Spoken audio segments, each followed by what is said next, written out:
Most of us feel like we're constantly running out of time.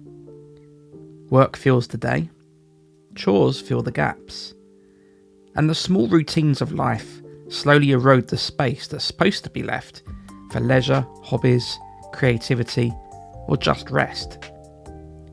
So we tell ourselves the problem is simple. There just isn't enough time. Except, quite often, there is. In a previous video, I spoke about how we can't control the future. Time is another thing we cannot control. It is in constant motion, unfreezable, relentlessly marching forward whether we like it or not. Whilst we cannot control time, we can control the space we occupy within it. We all have a bandwidth, the amount of things we can handle at any given time. Sometimes that bandwidth is pushed to the limit. Sometimes, in quieter moments, we think we have enough bandwidth to engage in leisure, hobbies, creativities, or just rest. But that's not always the case. There have been times when I've had time and have wanted to do something for myself, but for some reason I can't. I feel unable to get going. Have you ever felt that? When I think back, it's because even though I perceived my bandwidth to be under control, it wasn't. It was running at 80% without me even being consciously aware of it. Background noise and stresses such as anxious thoughts, overanalysis, doom scrolling, compulsive productivity, and rumination meant I hadn't actually given myself mental space.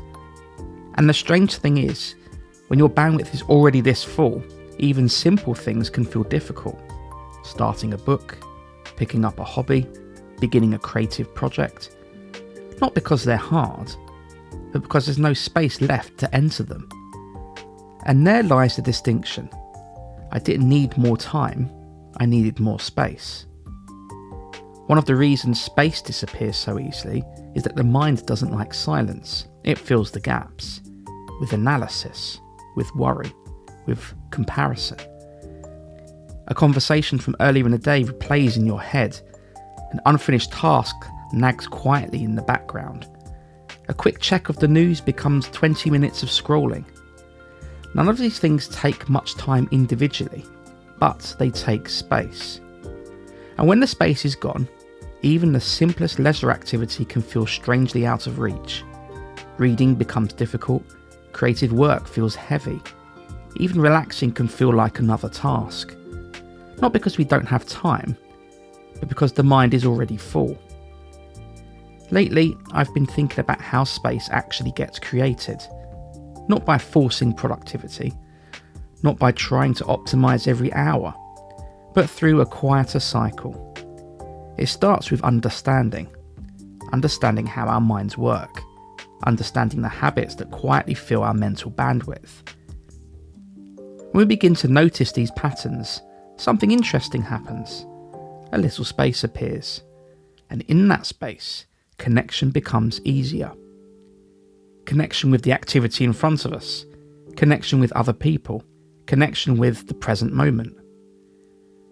From that connection, expression follows naturally.